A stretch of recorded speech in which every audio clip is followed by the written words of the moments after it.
About 10 days ago, I was finally able to secure two cars that I've been chasing for a very, very long time. And one of them was another manual LP640. And whereas I have the worst clean titled example of a US manual LP640 coupe, this was that as a roadster. The worst one with a pretty terrible past, but an awesome story and something I obviously could not turn down. And I secured that car with the help of John Tamarian, and it was on its way down to Curated in Miami for a post-purchase inspection. Not the way you're supposed to do it, but that's not how I tend to do things. And so I was really, really excited about that car to kind of see if I wanted to keep both of them. I didn't necessarily think they'd both stick around forever, but it opened up the possibility of having a roadster, being able to sit up straight, or not worrying about the rain. And so I was very, very excited about that car to come. And there was another car that I had a bid accepted, I don't know, 4, 5, 6 months ago on, but it had finally been released from a drug investigation that it was involved in. And that is the cheapest functional Lamborghini on earth. Now, I'm not going to describe it a whole lot further, but I was really, really excited about that car and all the possibilities that might exist with it. But as those two cars were sort of on their way to me, I looked down and realized I had 15 cars. And that is far more than I have space for, honestly, than I have money enough for. And I just was not excited about trying to keep that many cars functional and on the road. And so with my birthday approaching and the idea of having to get them all emissions inspected and title updates and all the things, I was just like, you know what? I've got to sell some stuff. And around that same time, I got a very solid lead on a car that I had been dreaming about for a very, very long time. And I knew that if that came to fruition, many of the cars were going to have to go because it would require a lot of liquidity and a tremendous amount of debt, but I'm always excited about that prospect as well. And so I was thinking about how to sell some of these cars. And despite having spent a considerable portion of my career selling cars professionally, I really don't like doing it when it's my own cars. You're never that good at selling your own cars. You always know what you'll really take for a car. That means you never maximize profit. You get too hung up on the things that are wrong and you don't sell around them the way that you would if it was somebody else's car. I don't like putting them through auctions. I don't like consigning them with dealers.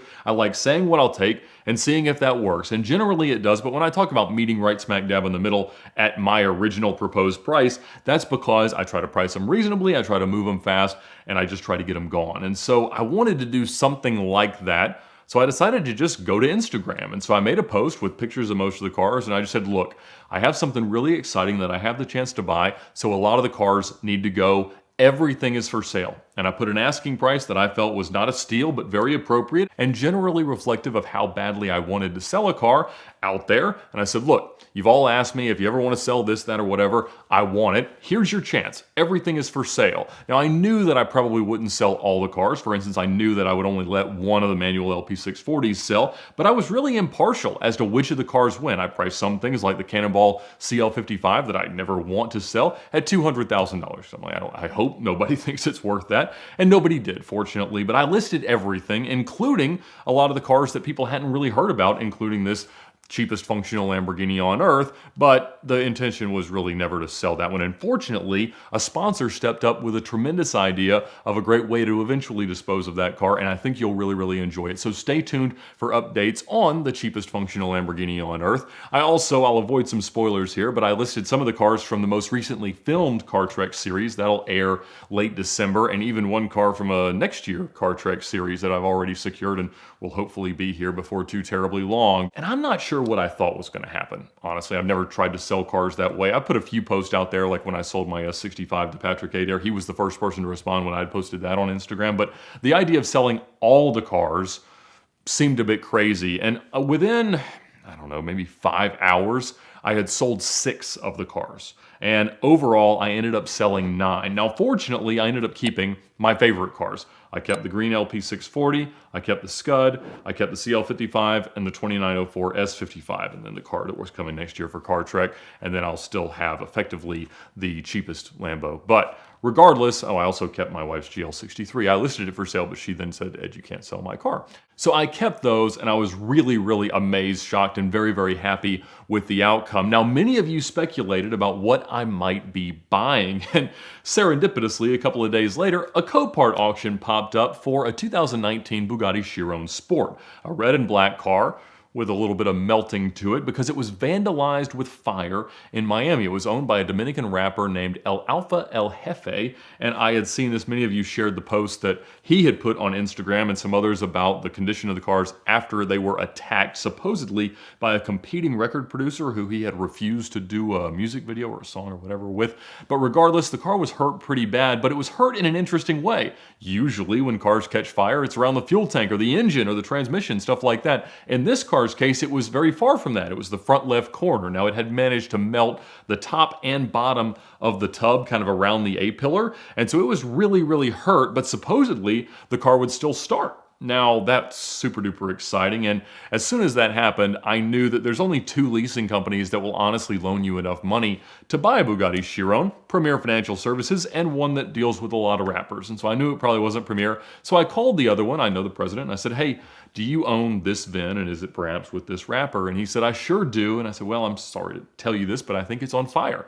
That was the first he had heard of it, but it turned out that was true. And so I continued to talk to him because he would end up owning the car, and then eventually to the insurance company that would end up owning the car. And unfortunately, their ask was just preposterous. It ends up at this Copart auction. I know Houston had talked about it and some other people, but yes, that car is for sale. That's not exactly what I was looking for, but there was a Bugatti Veyron that I was really, really interested in. I had heard about it a while ago, and supposedly it was a failed export attempt. So the engine and transmission went into one box, and those cleared customs into Western Europe, but the shell got kicked back because it was a year that wasn't supposed to go into a certain country, and so it ended up boomeranging back and is supposedly kind of like buried in an agricultural circumstance, as I understand. I'm still searching for details, but I'm really, really interested, since that was originally a US car, about the prospect of sort of reunifying those things. So I don't have anything concrete on that car, and that's not exactly what I'm talking about here, but I am always interested. So if you have any other details about the separated Veyron,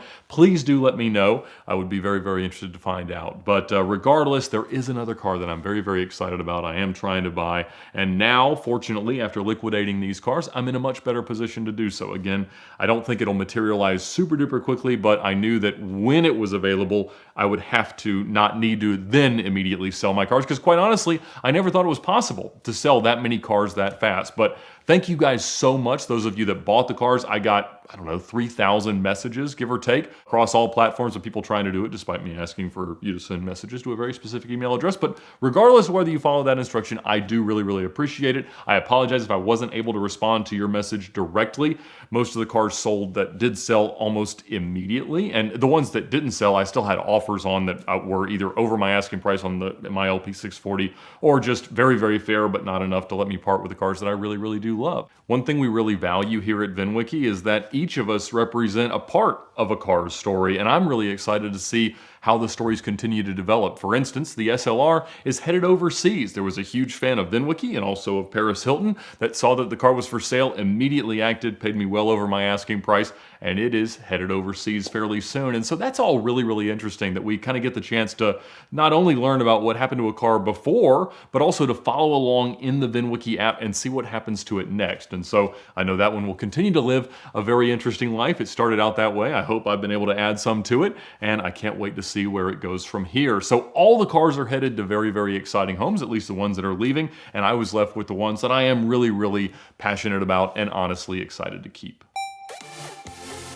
We all love Amazon, but most of us have had that experience where you buy something with a lot of glowing reviews that shows up and it's just a piece of garbage, and it wasn't what you thought you were buying. Unfortunately, Amazon can be full of bad actors and fake reviews and things that just don't live up to what you think is going to come in a day or two after you order it. That's why New on Amazon has been developed. It was developed by Patrick Kupolari, a friend of the channel, a good storyteller who's talked about BMWs and McLaren F1s and things like that, and he's a huge e-commerce expert, and you can learn more about that on his YouTube channel. But he built a site of trusted sellers, well-reviewed products, and things that he actually knows will show up looking the way that you want them to. And so it's a great way to filter out some of the noise and some of the bad products that you might otherwise discover on Amazon. So check out New on Amazon at the link in the description below, and thank them for supporting VinWiki this month.